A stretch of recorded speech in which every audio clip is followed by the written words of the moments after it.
Salut les petits gnous, c'est Greka. Alors, on va faire une petite vidéo rétrospective sur Zelensky. Donc déjà avant de commencer, on va mettre un casque pour éviter de se prendre des shrapnels. Et on attaque tout de suite avec un article de Le Figaro International du 22 mars 2022 à 10h31, mise à jour le 23 mars 2022 à 16h34. Oui, c'est pas récent, mais bon, c'est une rétrospective. Alors, guerre en Ukraine, Zelensky réclame aux Israéliens le dôme de fer. Alors, le dôme de fer, c'est le truc anti-roquette du Hamas, là, anti-missile. C'est les machins qu'on voit là. C'est très joli à voir d'ailleurs, hein, c'est un truc de ouf. Ça fait un joli spectacle son et lumière. Mais bon, voilà. Le président ukrainien s'est exprimé dimanche devant les parlementaires de la Knesset. Il a notamment demandé à bénéficier du système antimissile israélien, l'un des plus performants au monde. Le président ukrainien Volodymyr Zelensky était invité dimanche 20 mars à s'exprimer devant le Parlement israélien, à qui il a reproché la posture de neutralité adoptée par l'État hébreu depuis le début de l'invasion russe en Ukraine. Il a ainsi exhorté Israël à faire un choix, regrettant notamment qu'Israël ne soit toujours pas joint aux sanctions internationales contre la Russie.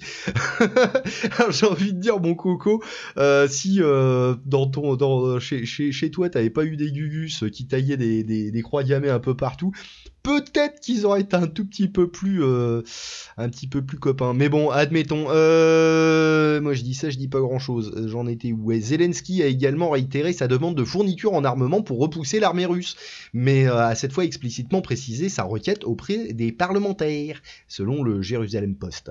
Il souhaiterait que l'armée ukrainienne soit dotée de l'Iron Dome, donc le dôme de fer, qui constitue à ce jour l'un des systèmes de défense antimissile les plus sophistiqués et qui a épargné depuis 2011 aux Israéliens bien des morts grâce à l'interception de nombreux tirs d'artillerie par le Hamas depuis Gaza. À voir aussi, oui. Développé par Israël avec l'aide des États-Unis, le dôme de fer est un système mobile destiné à contrer les projectiles tels que des roquettes ou des obus d'artillerie. Mais contre des missiles, c'est peut-être pas ça. Selon son constructeur, il permet d'abattre en vol des engins d'une portée allant jusqu'à 70 km, de jour comme de nuit, quelles que soient les conditions météorologiques, partant de pluie, de nuages, bas ou brouillard. En Israël, la première batterie a été installée en mars 2011 dans la région de Beersheva, la capitale du désert du Negev, située à 40 km de la bande de Gaza. D'autres batteries ont ensuite été déployées, notamment près des villes d'Ashkelon, Ashdod, au sud de Tel Aviv, près de la ville de Netivot, à 20 km de Gaza, mais aussi aux frontières libanaises et syriennes. Blablou blabla. Alors là, voilà, on a un joli dessin. Voilà. Donc, bon, la batterie, bon, après, c'est des trucs techniques à la con, on s'en fout. L'emploi d'un tel système par les Ukrainiens sera assurément bien plus efficace que l'usage de ces vieilles batteries soviétiques, tu m'étonnes, manifestement inappropriées pour contrer les frappes russes remarquées déjà pour leur modernité et leur diversité, jusqu'à l'usage confirmé par Moscou de missiles ultrasoniques, une technologie que la Russie est seule à maîtriser, et surtout en partie détruite par les Russes. Déjà par les Russes.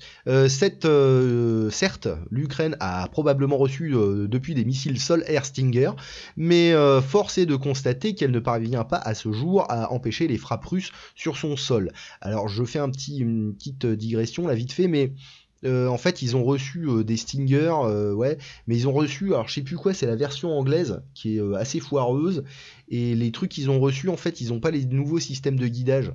Parce que comme ils laissent les trucs sur place, c'est les Russes qui risquent de tomber dessus, et du coup, les Occidentaux ils préfèrent éviter que les Russes ils tombent sur du matériel high-tech de chez nous, quoi. Voilà. Donc voilà, Israël sur une ligne de crête, blabla. Est-ce qu'il y a des trucs vraiment intéressants là-dedans? Je m'en rappelle plus, j'ai lu ça il y a un moment. Bon, ouais, ok. Allez, on passe à la suite. Le dôme de fer est inefficace contre les missiles russes selon le ministre ukrainien de la Défense. Alors Zelensky demande un truc, et puis l'autre il fait non mais Coco ça sert à rien en fait. Alors ça c'est du 10 juillet 2022 à 17h20. C'est un artacle, complètement, ouais, c'est un tacle, de i24news.tv. L'ambassadeur à Tel Aviv avait pourtant formulé le souhait d'acquérir le système de défense antimissile. L'Ukraine n'a pas besoin de système de défense antimissile israélien, d'homme de fer, a déclaré samedi le ministre de la Défense du pays, prenant ainsi le contre-pied des déclarations de l'ambassadeur ukrainien en Israël. Le mois dernier, l'ambassadeur Yevgen Kornichuk avait déclaré que Kiev souhaitait impérativement acheter le système israélien. Nous avons besoin de l'aide israélienne, nous avons besoin de soutien militaro-technique, nous avons besoin du dôme de fer, qui nous permettra de sauver nos femmes et nos enfants des bombardements russes sur notre territoire, avait-il déclaré à l'époque. Mais le ministre ukrainien de la Défense, Oleksiy Reznikov, a déclaré samedi lors d'un sommet organisé par le journal Forbes que le dôme de fer ne serait pas adapté à l'Ukraine. Nous connaissons tous l'exemple d'Israël qui protège très bien son ciel. Nous connaissons tous le nom de dôme de fer, mais même lui n'offre pas une protection à 100%. Oui. Enfin, entre 100 et 0%, c'est quand même peut-être une marge. En fait, je me suis rendu compte en Israël, et je me suis rendu en Israël, et j'ai parlé à leurs fabricants et à leur entreprise d'État, a déclaré M. Reznikov. Le dôme de fer a été construit pour la protection contre les missiles lents à basse altitude et à faible impact, essentiellement fabriqués dans des garages. Oui, les trucs du Hamas, c'est pas les trucs des Russes quand même. Dôme de fer ne protège pas contre les missiles de croisière et balistiques, a-t-il ajouté. L'État hébreu a adopté une position prudente après l'invasion russe de l'Ukraine, redoutant que Moscou ne rompe l'accord tacite permettant à Israël de bombarder les positions pro-iraniennes en Syrie. En cas de soutien trop affiché à Kiev, le dôme de fer est un système composé de plusieurs radars et de missiles d'interception. Cette technologie est programmée pour détruire tout obus ou roquettes lancées contre l'État hébreu dans un rayon de 70 km. Blablablou. Voilà, bah ouais, c'est rigolo, hein. C'est rigolo. Alors, est-ce qu'on va continuer Ah ouais, tiens, ouais, parce que j'ai oublié un truc. Je fais une pause et je reprends. Aïe, fin de la pause, j'ai trouvé ce que je cherchais. Donc, c'est un article, cette fois, de observateurcontinental.freux, qui date du 8 juillet 2022. Oui, c'est juillet. Bilan des armements occidentaux livrés à l'Ukraine. Les pays occidentaux ont accordé à Kiev une aide militaire de plus de 10 milliards de dollars depuis le 24 février 2022, date du début de l'opération militaire spéciale russe en Ukraine. Quelles armes et quels pays ont fourni ou promis de livrer à Kiev? Les États-Unis sont en tête, évidemment, en termes d'aide à l'Ukraine. Selon la Maison-Blanche, depuis le 24 février, Washington a alloué à Kiev 6,1 milliards de dollars d'aide en 13 tranches. Parmi les armements livrés, les lance-roquettes, ouais. Voilà. Les lance-roquettes multiples LRM à roues IMARS 5. 5, ok, ça doit être, ouais, ok. Des obusiers M777, dont on a parlé dans une précédente vidéo. Il y en a 108. Alors, c'est les numéros, hein, c'est le nombre de trucs, j'ai l'impression. Enfin, bon, j'ai pas tout compris, mais je crois que ça doit être ça. Des véhicules polyvalents Humvee, 100. Des véhicules blindés de transport de troupes M113. Alors oui, ça aussi, on en a parlé. Les M113, c'est des trucs qui datent de la guerre du Vietnam. Donc bon... Ouais, ils fourguent les vieux stocks de merde pour les Ukrainiens, histoire que ça dure un peu plus longtemps, j'ai l'impression. Mais bon, bref, là apparemment il y en a 200. Ça coûte rien, hein. À mon avis, ça coûte moins de les livrer à l'Ukraine que de les recycler. Donc voilà. Des missiles sol-air portables Stinger, voilà. Des lance-greux-greux, alors il y a 800 Stinger et 100 lance-greux-greux. Des missiles anti-char Javelin, 2000, pute vierge. Des hélicoptères Mi-17. Connais pas ça, c'est quoi les Mi-17? Hélicoptère Mi-17, viens voir par là. Viens voir par là. Mi-17. Ah oui, d'accord, ok, c'est les gros trucs là. Je vois. Ouais, c'est du transport de bordel. Ok, d'accord. Donc des hélicoptères Mi-17, des drones, notamment des drones kamikazes Switchblade. Beyblade, non, c'est pas les mêmes. 821. Fin juin, les États-Unis ont annoncé la livraison à l'Ukraine de systèmes antiaériens modernes de courte et moyenne portée NASAMS. Ok. De plus, le 9 mai, le président américain Joe Biden a signé une loi sur la livraison à l'Ukraine d'armes dans le cadre d'un prêt-bail. C'est pas du leasing, c'est un prêt-bail. Ainsi, pendant les années fiscales 2022 et 2023, commencement le 1er octobre aux États-Unis, Washington pourra mettre temporairement à disposition du gouvernement ukrainien ou des gouvernements d'Europe de l'Est du matériel militaire. Bah oui, c'est du leasing en fait, c'est un peu ce que je disais. Alors ensuite, on a le Royaume-Uni à livrer des véhicules blindés Mastiff 120. Des missiles guidés air-sol Brimstone 1, il y en a 200, des systèmes anti-chars Enlow 3965, des munitions pour les obusiers M777 à 20 000, voilà. Alors je crois que c'est les Enlow qui sont des espèces de Stinger de chez eux qui sont un peu nazes, il me semble, hein. Je dis peut-être des conneries, enfin faut voir l'autre vidéo, je me rappelle plus comment elle s'appelait. En avril, le premier ministre britannique Boris Johnson a annoncé la livraison d'armes pour 130 millions de dollars, notamment des missiles antiaériens Starstreak. Ah non, c'est les Starstreak, c'est pas les Enlow, c'est les Starstreak. Et 800 Enlow supplémentaires.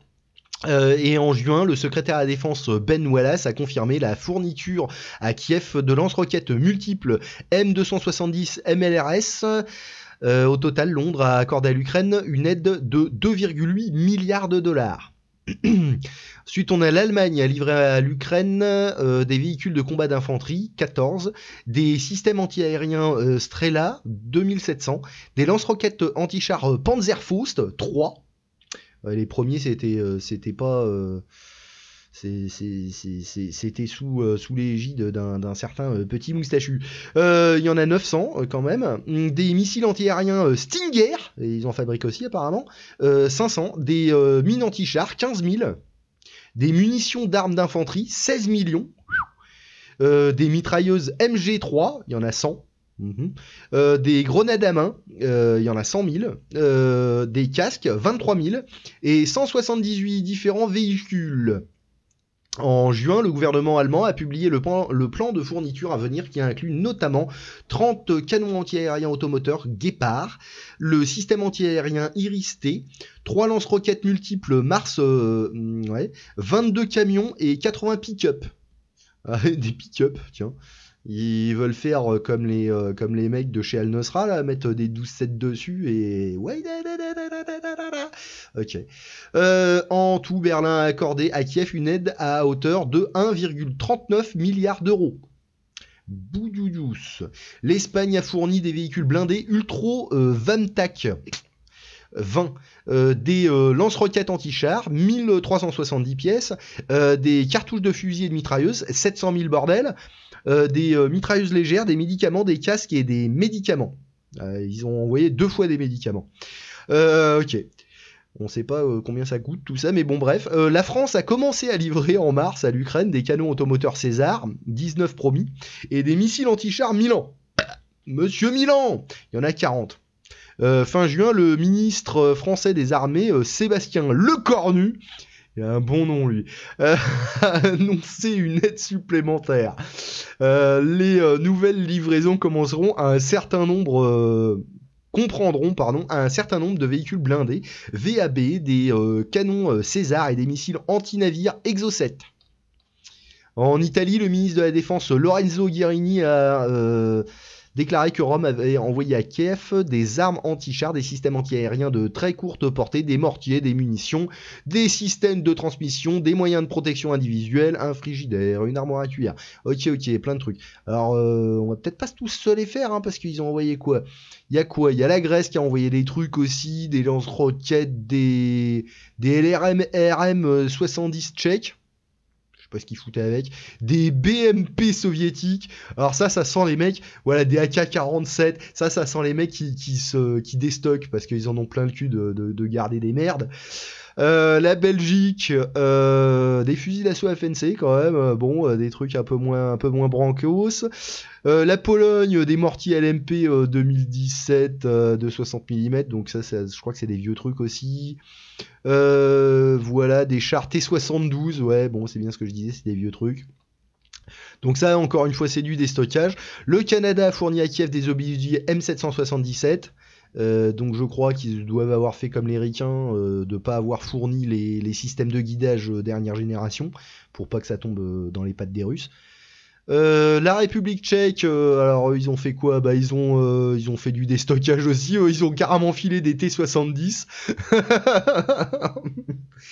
Ok, d'accord. L'Estonie, des obusiers de 122, des javelins. La Norvège fournit des obusiers M109, des lance-roquettes. La Lettonie, voilà, on sait, ouais, des Stinger, des hélicoptères. Le Danemark, des M10, des mortiers M10, des machins, des trucs. Des véhicules blindés Piranha 3, putain, ça sonne bien ça.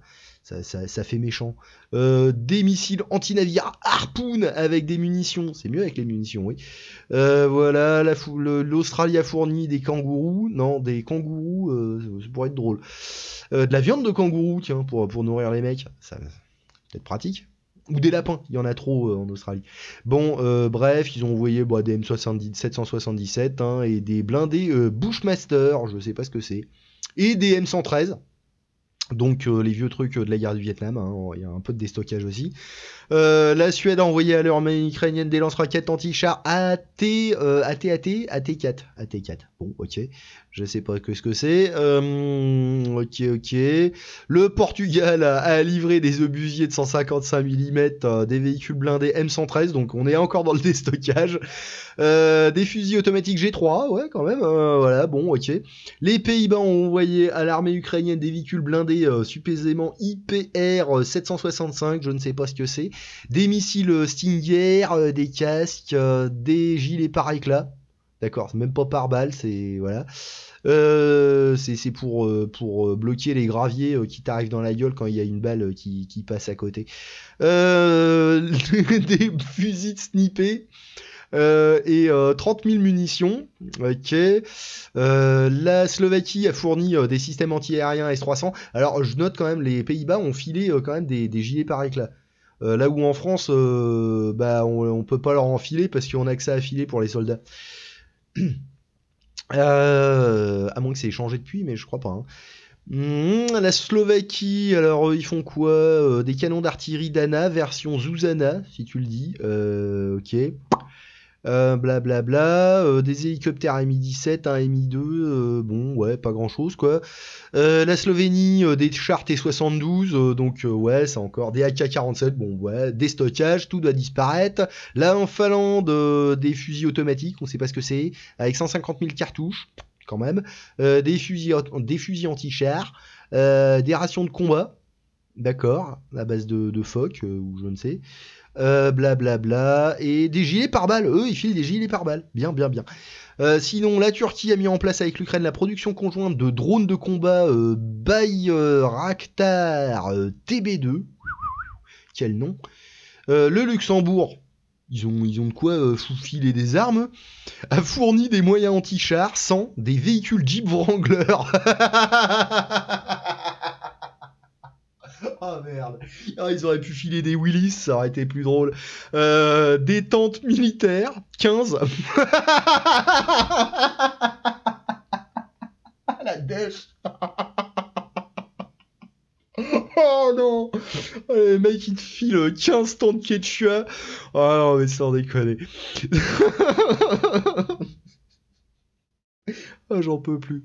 Selon le président Volodymyr Zelensky, 15% du budget militaire luxembourgeois ont été alloués pour soutenir l'armée ukrainienne.